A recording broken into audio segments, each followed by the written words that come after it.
The most dangerous phrase in the data center today is private cloud. Not because the technology is hard, but because everyone in the room thinks it means something different. We pour millions into exuberant visions and high-speed hardware only to realize we've built a foundation for an apartment complex where we actually need a single-family home. James Harless knows that if you haven't defined the outcome, you aren't building a cloud, you're just buying expensive furniture for a house that doesn't fit. I'm Rob Boyd, and this is Worldwide Technology Presents Research. We're moving into priority 2 of our data center series, Private Cloud. In our first episode, we looked at the massive wave of infrastructure refresh, the reality that even without the pressure of AI, most data centers are simply hitting their expiration date. But once you commit to that refresh, you're faced with a much bigger decision. What kind of environment are you actually building on top of it? And that's where the private cloud conversation gets complicated. It's not just a product you buy, it's an operating model you choose. And as James Harless explains, the gap between what people call a cloud and what they actually need is where the most expensive mistakes happen. James leads the virtualization and container platforms team here at WWT. He helps organizations navigate the journey from initial strategy through implementation, and he sees exactly what happens when you try to shortcut the hard thinking at the beginning.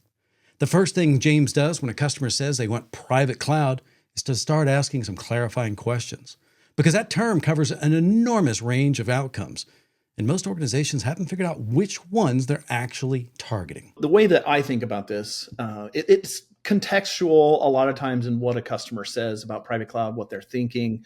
But the real point is that private cloud is a whole spectrum of outcomes. And I like to think of it at the very far left of a graph, if you could imagine a kind of a maturity curve. On the very far left, you'd have private cloud with a lowercase p and a lowercase c. And this is really just anything that I host in my own data center or that I pay a colo to host for me.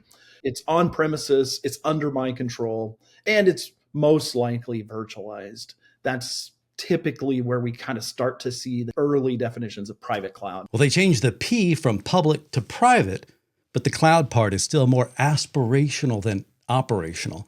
As the idea matures, and it does within every organization, the conversation starts moving toward the other end of that spectrum. But on the far extreme right-hand side of this maturity curve is a capital P, capital C private cloud. And that is a service-oriented infrastructure that's delivered on premises in a similar fashion to how a public hyperscaler would deliver their cloud services. So this means it has to have the attributes of a cloud, which means elasticity, it means on demand, it means cost transparency, it means cloud operating model from a consumption and a delivery perspective. So this is much more sophisticated and has very little to do with what software or hardware is part of that. When someone says they want AWS-type functionality in their private cloud, they might think they're describing the left side of that spectrum with better automation. What they're actually asking for is the right side, a complete transformation of how IT operates and how the business interacts with IT. That's something where we need the business to really buy into that, because we're not just talking about changing something about IT. We're talking about changing how the business interacts with IT. When they interact with AWS, they know they swipe their credit card, and if they have a problem with their database, there's nobody to call. They go to their dashboards, they try to figure out what the region availability is, but you can't call AWS and say, help me troubleshoot this problem. And that's has to be that way because that's part of AWS's cost model, right? Yeah. They know they don't have the staff to answer the phone from 100,000 customers. And that's a kind of a model you have to get into with delivering cloud services. You have to get into shared responsibility where, hey, my responsibility stops here and it cleanly picks up from here and it becomes your responsibility. The call a friend culture of traditional IT doesn't scale in a cloud model. It's a massive cultural shift, and organizations are being pushed toward it by factors that go way beyond just, better tech. What's really driving it today are a combination of factors like data governance. So particularly in certain markets, I might need to deliver those kind of cloud services, but because of some law or some, company policy or government entity policy, I cannot put my data in a public cloud. So I have to recreate that. And the other idea is just data proximity. So in some cases, I need to do processing of that data somewhere very close to where that data is collected. Data sovereignty and performance are well understood drivers, but James sees a third factor becoming increasingly common, one that's harder to talk about openly. We've seen moves where software licenses or parts of the market have just dramatically increased their pricing for one reason or another. But it really comes down to monopoly position and their ability to do that because they have this strong position inside the customer base. And so you're not necessarily insulated from that in public cloud. It is something that is top of mind for some customers, like, hey, we saw it over here. Why couldn't this other company who essentially I depend on 100% just decide tomorrow that the prices are 50% more than they were yesterday? Because I would have to pay it, right? If that came about, there's no other option. Lock-in risk creates a sense of urgency that, without a clear destination, triggers the exact failure pattern James warns about. And this is the biggest danger of private cloud projects. Most of them die, and most of them die because of scope creep. We want to deliver 10 services, and we want to do that within a specific time frame. But because service isn't really defined, right? A service can be a thing that's very simple, like deliver a virtual machine, or it can be very complicated, like deliver this full application stack with backed up copies of the data from production and lots of outcomes. How someone hears the word service is very different between two different people with two different perspectives on the project. You get 20 people in a room and you've got 20 different mental images of what's being built. You think you can just iterate your way to a consensus, but as James points out, that's like trying to change the blueprint while the concrete is drying. I have a couple of different analogies that I use. And the idea is that I'm building a house, just a house, 1 bedroom, 1 bathroom type of thing.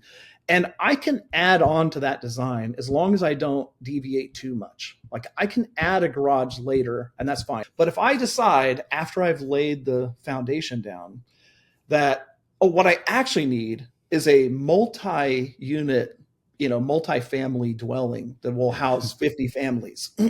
I have to start all over, right? I need to back up. I got to demolish that concrete. I need a whole new set of designs. Like I can't come at this thinking that I can grow from a single family unit to an apartment building, just by organically building rooms onto that building. Can you turn a house into an apartment complex after the foundation is poured? No. But in the heat of a project, under the pressure of a deadline, people try to do it anyway. We worked with a customer a while back, and it started off as very ambitious, and it started off with, hey, we want to deliver services from Amazon, and we think that if we have these 15 services that we'll spend less money with Amazon and we'll save money, and which is probably true, and it's a noble goal. But very quickly it pivoted towards, we have budget inside of this quarter and we need to buy some hardware right now. Immediately, it just starts to deviate, because what you have to do is you have to stop and identify these services, be very clear about them, make sure the business aligns with you, because they want to consume those, or they're willing to consume those services from your private cloud. So it turned into buy some hardware, then try to hurry up and get that installed, and then try to retroactively fit the thing back on there. But we could never quite get alignment again. And it kind of turned back into a much less ambitious project, because that's what essentially happens. It's a classic trap. Budget urgency wins. The concrete sets, and suddenly you're locked into a foundation that doesn't fit the vision. To James, avoiding that mess requires a specific kind of discipline, one that starts with a simple litmus test for the C-suite. If you're describing your cloud to me and it sounds very, epic, or it sounds very exciting, what the possibilities are, and we talk about, hey, we're going to need to build a charter committee. We're going to need a steering committee to essentially lay down a charter for this overall effort so that the business and IT are aligned on what this outcome is. If this doesn't sound like something that's reasonable, then we got to scale it back to something that IT can accomplish. If we're not willing to engage the other side of this, then we can't assume that they're just going to want to come in and move into our apartment building. If a leadership team won't commit to a steering committee or a charter, they've already given you their answer. They aren't actually looking for a transformation. They're just looking for a project. I don't have business alignment. I don't have a sponsor on the business side, or I don't have executive alignment to help build this thing. Then that can tell us, okay, what we're working with is something that will never be an apartment building, but it might be a very large house. And that is a valid outcome. Not every organization needs capital P private cloud, but you need to know which you're building before you break ground. The charter isn't just documentation, it's scope protection. So essentially, we're talking about a document that's created from a steering committee that's a combination of technical and business leaders. It talks about what are we trying to accomplish, why are we trying to accomplish this, and what are the agreed upon kind of functions and outcomes. This serves as a maybe a high level blueprint for the ultimate design pattern we're going to have later. But from a charter perspective, in terms of the steering committee, they're laying down how does the business intend to interact with this? What are the kind of guidelines that we're going to use inside here? What kinds of services are the business looking to consume from this versus what they would get from public cloud? And it's really just a framework to kind of establish the ground rules. Think of the charter as a North Star that sits above the technical grain.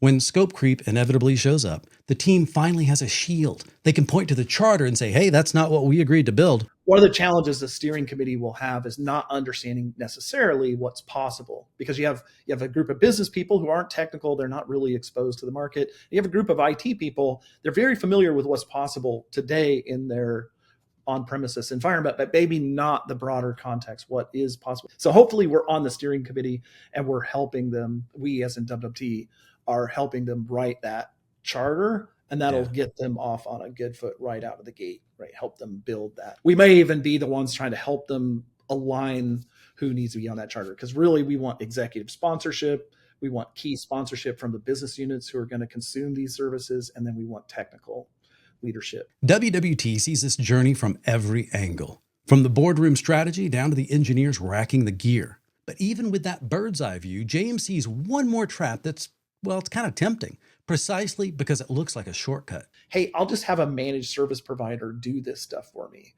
And I won't necessarily have to build all this automation or build these services. I'll just pay someone to do this thing on my team's behalf. But it doesn't end up where you would hope. It's never going to emulate public cloud, because the services aren't going to be delivered in this automated, scalable fashion. And every time you need to build another rack of equipment, you're going to get a bill for that amount of, it's not a self-funding vehicle, right? Where, hey, somebody put in $100 and that allows me to buy $90 of new gear type of thing. That's the normal kind of cloud operating model. Amazon doesn't have to go and approach its customers and say, hey, we need to build a new data center. I need each one of you to chip in. But it's not just the lopsided economics that'll get you. It's the hidden manual labor. When you abstract it behind a managed service provider, you're still using manual processes most of the time. They're going to automate to some degree, but labor's cheap in some parts of the world, and so they're gonna just abstract away the labor to low cost people doing manual tasks. So it takes a while. It's not automated. It's never going to deliver you exactly what you want. And there's going to be this, okay, you tell this person what you want, and then they'll tell this person, and then that person will tell this person, sort of thing. James Harless watches well-resourced, technically capable organizations fail at private cloud constantly, not because they lack talent, because they start building before they know what they're building. The apartment complex, that turns out to be a house. The house, someone decides should be an apartment complex after the concrete is poured. The manufacturing company that bought hardware in a budget sprint and then tried to fit a vision around a foundation that it couldn't support. Every one of those stories starts the same way: urgency substituted for clarity. The fix James describes isn't complicated, but it requires discipline that's harder than it sounds. Before you buy anything, before you architect anything, get business and technical leadership in the same room. Write a charter that defines what you're building, why, and how the business will consume it. Use that document as your scope protection. When someone tries to expand the project beyond what you agreed to build, you've got something to point to.